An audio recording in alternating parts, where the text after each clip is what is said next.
রঙে সাজছে মুকুটমণিপুরের রাস্তা। কংসাবতী জলাধারের পাড়ে স্থানীয় শিল্পীদের হাতে তৈরি রঙিন পথচিত্র এখন পর্যটকদের নতুন আকর্ষণ। এই শীতে এখন মুকুটমণিপুর পেতে চলেছে নতুন রূপ। মুকুটমণিপুরকে আরো আকর্ষণীয় করে তুলতে বিশেষ রূপ দিল মুকুটমণিপুর উন্নয়ন পর্ষদ। কংসাবতী জলাধারের পাড় ধরে চলা রাস্তার উপর আঁকা হচ্ছে রঙিন আলপনা বা পথচিত্র। স্থানীয় শিল্পীদের হাতে স্পর্শে নৌকা বা হরিণ, মাছ সহ এলাকার বিশেষত্ব ফুটে উঠছে শিল্পীদের হাতের ছোঁয়ায়। পর্যটন মরশুমের আগে এই উদ্যোগে খুশি পর্যটক, শিল্পী থেকে স্থানীয় বাসিন্দা সবাই।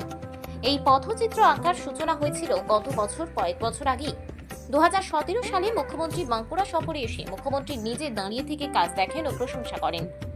কয়েক বছর আগে আলপনা সময়ের সঙ্গে মুছে গিয়েছিল। আবার জিরো পয়েন্ট থেকে প্রায় 330 মিটার রাস্তার উপর পথচিত্র আঁকার কাজ শুরু হয়েছে বৃহস্পতিবার থেকে।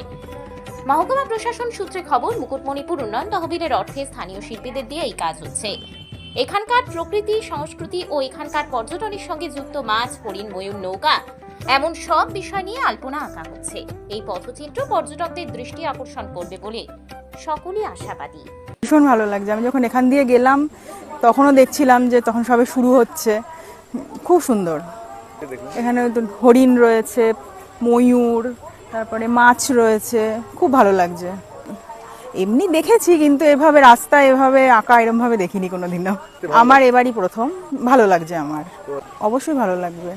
পরিবেশও ভালো, সব কিছুই ভালো। আমার এখন দেখে আসলাম এই যে শিব মন্দির, কালী মন্দির, এগুলো খুব ভালো লাগলো।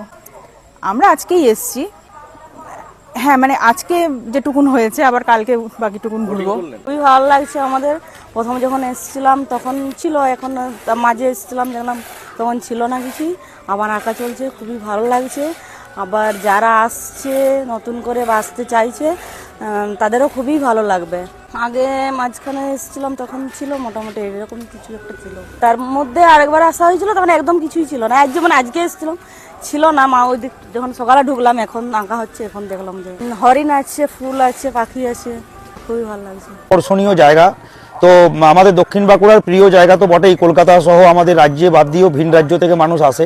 এবারেও মহকুমা প্রশাসন একটা উদ্যোগ নিয়েছেন যে যাতে করে এই মুকুটমণিপুরকে আরও নতুনভাবে কিছু করা যায়। তার জন্য মুকুটমণিপুরে একটা যে রাস্তা রয়েছে, সেই রাস্তার দুধারে গোটা রাস্তাটাকে আর কি নতুন করে মুকুটমণিপুরের যে এলাকার যে সমস্ত সংস্কৃতি, সেটাকে আমরা তুলে ধরার চেষ্টা করছি আমাদের পথচিত্রের মাধ্যমে। এখানকার মূলত আমাদের আদিবাসী এলাকা, মুকুটমণিপুরে হরিণ, নৌকো, মাছ এইগুলোই আমাদের এখানটাকে রিপ্রেজেন্ট করে আর কি বাইরের কাছে।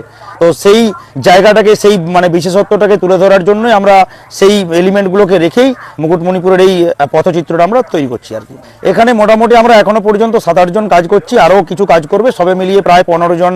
একটা টিম ওয়ার্ক এটা আর কি। এটা আমাদের ব্যক্তিগত কোনো নয়, টিম ওয়ার্ক। এটা আমাদের সবাই মিলেই কাজটা করছি। এটা আপাতত 15 দিনের মতো লাগবে কাজটা শেষ করতে। এর আগেও ছিল, তখন আকর্ষণটা ভালো ছিল। মাঝখানে কিছুদিন মানে এই যে নকশা করা ছিল আর কি, নানা রকম হয় নৌকো, মাছ, হরিণ, গাছ ইত্যাদি। তখন খুব ভালোই ছিল। মানে আবার এখন নতুন করে উদ্যোগ যে চলছে রঙের কাজ। আবার আশা করি পর্যটকদের মন কাটবে মুকুটমণিপুর।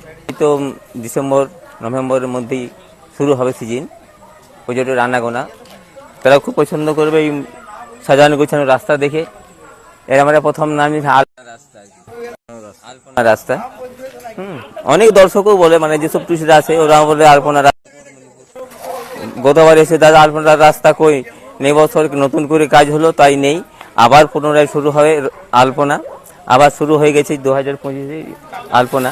আমরা বলতে পারবো পর্যটকদের যে আপনারা বলছিলেন যে সে আলপনা রাস্তা কই, দেখুন আলপনা রাস্তা। এটা দিদেরই উন্নয়ন।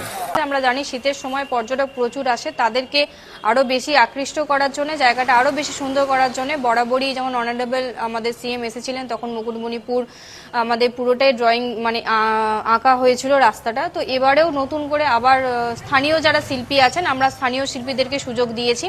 স্থানীয় যারা শিল্পী আছে তারা সুন্দর করে আবার ওই রাস্তাটা তাদের চিত্র তুলে ধরছে। হ্যাঁ, এটা মুকুটমণিপুর ডেভেলপমেন্ট অথরিটি থেকে এটা করা হচ্ছে। নতুন করে আমরা অনেক রকম স্কিম ধরেছি, দেখি কতটা এগুলো করতে পারি। আর ওয়াটার স্পোর্টস আমরা আরম্ভ করতে চলেছি ডিসেম্বরের দিকে। তো এরকম নতুন ধরনের আরো অনেক কিছু আছে।